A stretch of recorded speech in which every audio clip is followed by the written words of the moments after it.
जो यहाँ पे पढ़ रहे हैं ग्रीन्स थ्योरम में सबसे पहले हम आपको बताना चाहेंगे जो लाइन इंटीग्रल है, ये जो इंटीग्रल है वो लाइन इंटीग्रल है और लाइन इंटीग्रल से ये जाएगा डबल इंटीग्रल पे, पहला।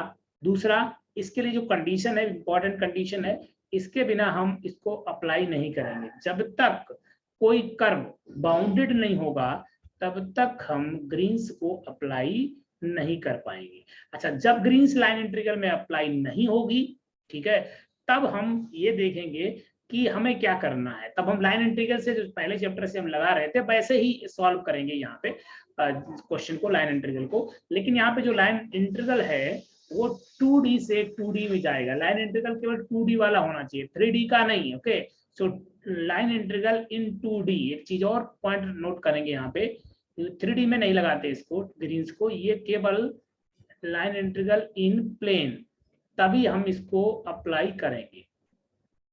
पहला पॉइंट, इंटीग्रल प्लेन में होना चाहिए। दूसरा पॉइंट, कर्व बाउंडेड होना चाहिए। तब हम ग्रीन्स थ्योरम का एप्लीकेशन करेंगे, मींस अप्लाई करेंगे। तो देखते हैं ग्रीन्स थ्योरम क्या है। तो ग्रीन्स थ्योरम सिंपली है कि आपको अगर कभी भी लाइन इंटीग्रल निकालना हो सी, तो सी हमने कहा बाउंडेड है, और आपके पास लिखा हो M D X plus N D Y, ये वास्तव में लिखा वही है क्या, एफ डॉट डी आर, लेकिन 2D में लिखा है। हमने 2D बताया तो एफ डॉट डी आर लिखा होगा, तो एफ अगर M I plus N J है और D R D X plus D X I plus D Y J है, तो वास्तव में जो लिखा गया है वो ध्यान देना, लिखा यही है C F dot D R, लेकिन डी आर जो है वो D X I plus D Y J, केवल 2 ही डायमेंशन में है। सी हमारा क्लोज कर्व है, तो क्या होगा कि हमने आपको देखा था कई क्वेश्चन ऐसे देखे थे जिनका लाइन इंटीग्रल बहुत कठिन हो रहा था, जिसका हम इंटीग्रेशन सॉल्व नहीं कर पा रहे थे। तो हम क्या करेंगे कि कभी कभी क्या होगा, इसको हम डबल इंटीग्रल में चेंज कर लेंगे, और डबल इंटीग्रल में जब चेंज कर लेंगे तो जो आर है वो बाउंडेड रीजन है बाई कर्व से, तो आर डेवर एन ओवर डेवर एक्स माइनस डेवर एम ओवर डेवर वाई, ये यहाँ क्वांटिटी आ जाएगी और dx dy आ जाएगा। वेयर हमें r नहीं पता, मार बता देते हैं, where r is the region bounded by c, r is the region bounded by c। तो ये ग्रीन्स थ्योरम का स्टेटमेंट है, मुझे लगता है सबको समझ में आ गया होगा। सिंपली हम देखो, तभी हमने लिखा लाइन इंटीग्रल से हम डबल इंटीग्रल में जा रहे हैं, लाइन इंटीग्रल से डबल इंटीग्रल में जा रहे हैं, और ये लाइन इंटीग्रल प्लेन पे लगाएंगे, इसलिए हमने इस पे z का कोएफिशिएंट नहीं लिखा है, केवल 2 ही कोएफिशिएंट लिखे हैं, एम डी एक्स और N D Y, and this theorem is called Green's theorem. कोई किसी को डाउट, कुछ पूछना चाहता है?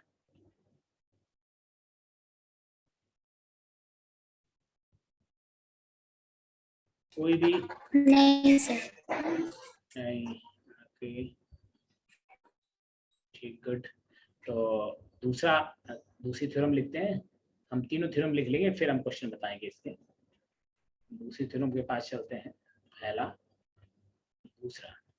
दूसरा जो स्टोक्स थ्योरम है वो वास्तव में जनरलाइजेशन थ्योरम है किसकी, ग्रीन्स थ्योरम की।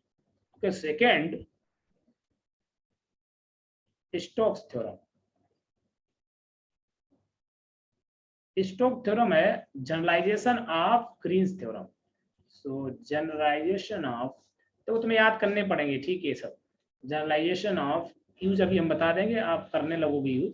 जनरलाइजेशन ऑफ स्टोक्स थ्योरम, आपके पास क्वेश्चन उल्टा ही खेलना है। अरे ग्रीन्स थ्योरम कैसा, अगर क्वेश्चन मान लो लाइन इंटीग्रल आ गया तो पहले आप ये देखिए ग्रीन लगाएंगे या स्टोक लगाएंगे, ये ध्यान दो, जो हम आपको बोल रहे हैं वो ध्यान दो, क्या कह रहे हैं। अगर क्वेश्चन लाइन इंटीग्रल का आता है तो पहले ये देखो कि 2D में है या 3D में है। अगर 2D में है तो ये देखो क्या ग्रीन्स लगा सकते हैं, ग्रीन लगा सकते हैं, तो ग्रीन से पहले लगाएंगे। मतलब हमें उल्टा पढ़ाना था क्योंकि हमें पहले लाइन इंटीग्रेशन सिखाना था, लेकिन अब तुम्हें पेपर उल्टा ब्रेक करना है। लाइन इंटीग्रेशन आपसे पूछा जाए, आप पहले ये देखो 2D में है या 3D में है। अगर 2D में है तो आप ये देखो कि क्या ग्रीन्स की सभी कंडीशन सेटिस्फाई कर रहा है, कर्व हमारा क्लोज है कि नहीं है, कर्व क्लोज है तो ग्रीन्स थ्योरम लगा दो। अगर 3D में है, और फिर से जो 3D में होगा वो जो बनेगा वॉल्यूम बनेगा उसका, वो भी बाउंडेड होना चाहिए। जो भी हमारे पास यहाँ पे स्टोक्स थ्योरम लगाएंगे ग्रीन्स थ्योरम से, जो कर्व है वो 3D में भी बाउंडेड होना चाहिए। तो हम उसको देखो क्या लिखेंगे, तो यहाँ भी हमारा सिंगल इंटीग्रेशन कहाँ जाएगा, डबल इंटीग्रेशन में। लेकिन सिंगल इंटीग्रेशन जाएगा सरफेस इंटीग्रल में, वहां क्या गया था, सिंगल इंटीग्रेशन गया था डबल इंटीग्रल में। यहाँ जाएगा single integration going to the surface integral. Okay, तो देखिए यहाँ पे क्या जाएगा, लाइन इंटीग्रल मीन सिंगल से जाएगा line integral go to the surface integral. कौन सा सरफेस इंटीग्रल जाएगा ये आपको हम बताते हैं, लेकिन यहाँ भी कंडीशन यही है कि जो भी लाइन इंटीग्रल होगा, जो सी होगा वो क्लोज कर्व होना चाहिए। Okay, so integration C F dot D R. अब देखो एफ डॉट डी आर लिख दिया, तो ये स्टोक्स थ्योरम तुम 2D में भी लगा सकते हो, 3D में भी लगा सकते हो। यहाँ पे बाउंड नहीं है कि 3D में ही लगाओ, क्योंकि हमने एफ डॉट डी आर लिखा, जनरल एफ लिखा, एफ हो सकता है M I plus N J plus P K, और D X D R is equal to D X I plus D Y J plus D Z K, कुछ भी हो सकता है तीनों डायमेंशन में। और 2D में भी इसको अप्लाई कर सकते हैं। This Stokes theorem you can apply 2D and 3D both, but condition is here C is again closed curve. Without, if C is not closed curve, we cannot apply the any theorem. Neither Green's nor Stokes is also not a divergence or Gauss theorem. वो भी हम apply नहीं कर सकते, वो भी apply तभी करेंगे जब हमारे लिए C क्लोज होगा। So F dot D R equal to हमारे पास आ जाएगा double integral surface curl F dot N D S. ये हमारा सरफेस इंटीग्रल आ गया। ये टाइप है सरफेस इंटीग्रल का, तो हम अप्लाई कर देंगे तो हमारे पास स्टोक्स थ्योरम एप्लीकेबल हो जाएगा। बोलिए, कोई डाउट किसी को? ये सरफेस बना देगा, इस कर्व से बाउंडेड जो भी सरफेस बनेगा उसको हम ऐसे कह दिए। मतलब जो मान लो अगर कोई कर्व है वो ऐसे करके बाउंड है, तो इससे जो सरफेस बना वो यस है। कर्ल अब निकालेंगे, डॉट एन निकालेंगे, एन आपको पता ही है सरफेस का नॉर्मल है, डीएस आप जानते हैं कैसे निकालते हैं, D X D Y upon N dot K N dot J N dot I, कैसे भी निकालते हैं, उसी सरफेस इंटीग्रल। सो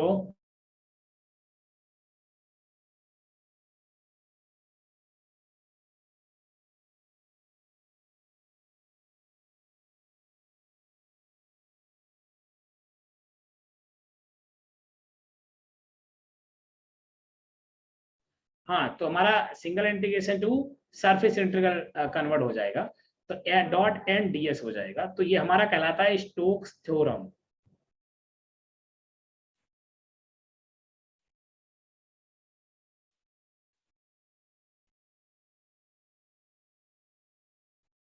चलते हैं गॉस एंड डाइवर्जेंस। तीसरा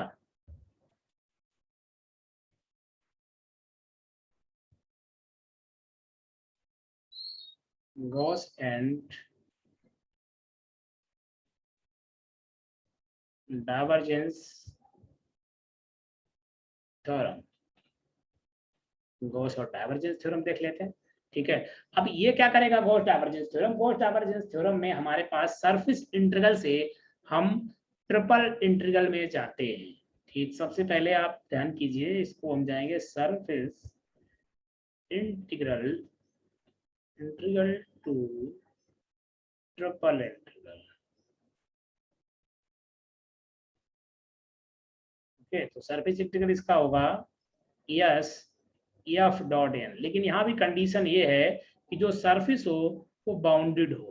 okay, where S is bounded. यहाँ पे जब तक बाउंडेड नहीं होगा सरफेस, तब तक ये थ्योरम फिर से एप्लीकेबल नहीं है, और ये कन्वर्ट कर देगा triple integration divergence of DV, DV means DX DY, इसीलिए इसको डाइवर्जेंस थ्योरम या गॉस ने दिया इसलिए गॉस थ्योरम कहा करते हैं। क्या डाइवर्जेंस का यूज हुआ। सो एफ डॉट डी एन, तो हम सरफेस इंटीग्रल भी निकाल रहे थे, अभी कठिन हो जा रहे थे, कितने बड़े बड़े हो जा रहे थे, ठीक है। तो अब देखो हम क्या करेंगे, अगर क्लोज हुआ सरफेस तो हमारी बल्ले बल्ले है, हम ट्रिपल इंटीग्रेशन निकाल के डॉट डीवी निकाल के डाइवर्जेंस एफ डॉट डॉट नहीं ओनली डीवी निकाल देंगे, जो वैल्यू आएगी वो वैल्यू आएगी। तो ये हमारे पास गॉस थ्योरम का स्टेटमेंट हुआ। आप बताइए, कोई भी किसी को डाउट हो तो बताइए। क्वेश्चन 1 है कि हमें इंटीग्रल एवेल्यूएट करना है double integral S r dot n ds where s is closed curve, closed curve, ये क्लोज कर्व है।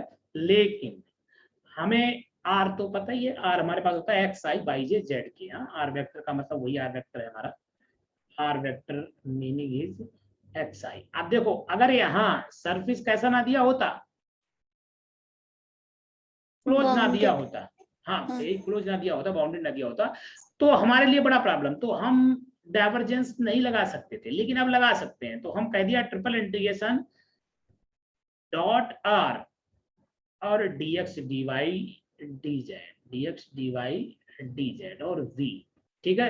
अच्छा डॉट आर क्या होगा, डेल डॉट आर, ये हमारे पास क्या निकल के आएगा, only three integration v dx dy और dz।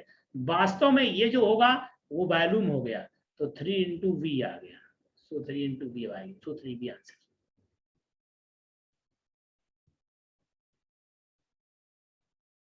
हाँ बताओ स्वाति, कोई डाउट किसी को भी? नहीं sir. So now question number 2। Question 2 हमारे पास है,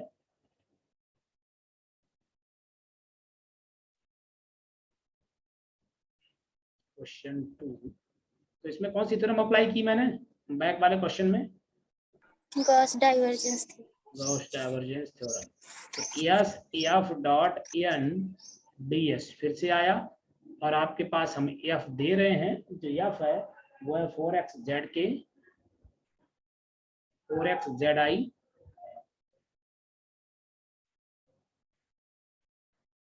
माइनस 22 कर दे पाई जेड के and yes is the surface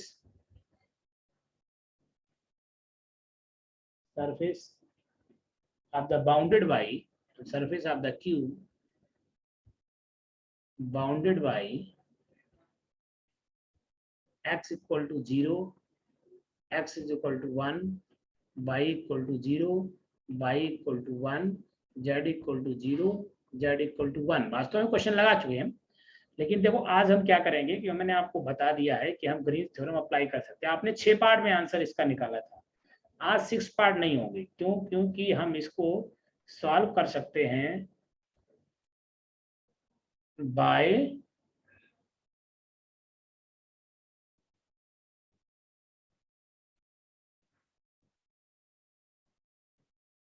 ये रहा मेरा x equal to 0, y equal to 0, z equal to 0।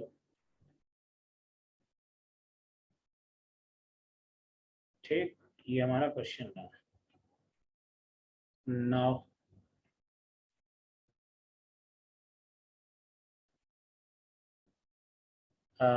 हमारे पास फाइंड करना है, वही फाइंड करना है simply yes A dot N D S.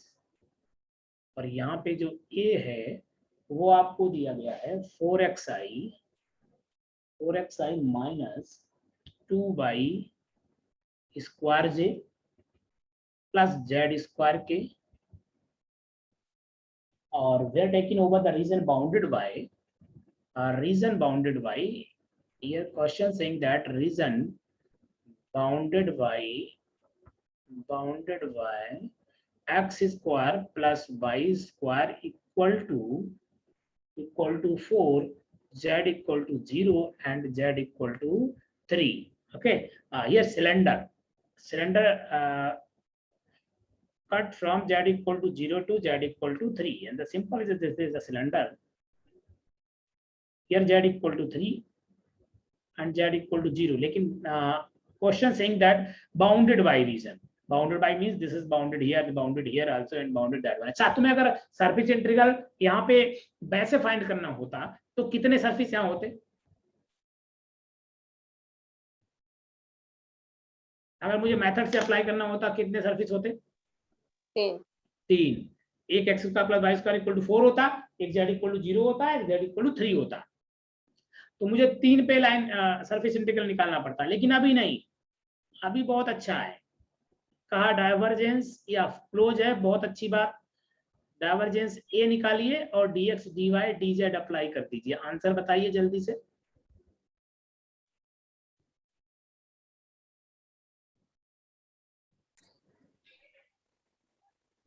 तुम बताओ क्यों? हाँ चलो प्रियंका बताओ, क्या कर दिए इधर?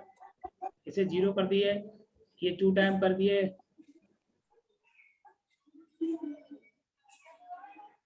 वो वाली प्रॉपर्टी जो माइनस ए से ए होता है तो मल्टीप्लाई कर। हाँ ये प्रॉपर्टी है माइनस ए से ए सिंगल इंटीग्रेशन में F X D X equal to 2 times 0 to A F X D X. कब?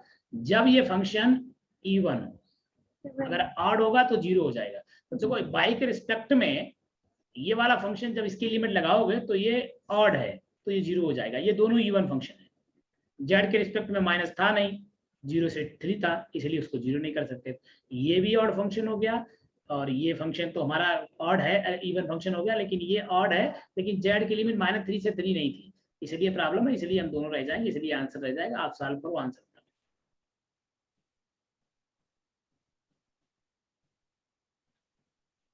Now any doubt?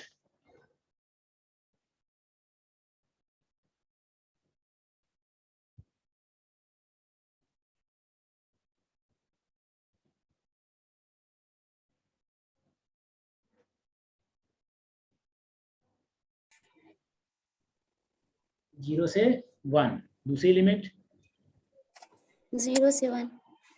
दूसरी भी 0 से 1। नहीं नहीं नहीं, अभी तक तुम नहीं सीख पाए हो नहीं। डबल इंटीग्रल कैसे करें। दूसरी limit always X going to the is down, नहीं, down to up, अच्छा इस left to right, sir x square से x और x minus 2y dx dy. Calculate and you will get answer. So the only 2 or 3 lines answer if you apply this Green's theorem. So very nice application of the Green's theorem. Otherwise you will get at least 2 pages and you can solve this question. So whenever you can apply Green's theorem, you will get only a 2 or 3 lines answer. Okay. So now what is answer? Final answer. Final answer. Hurry up.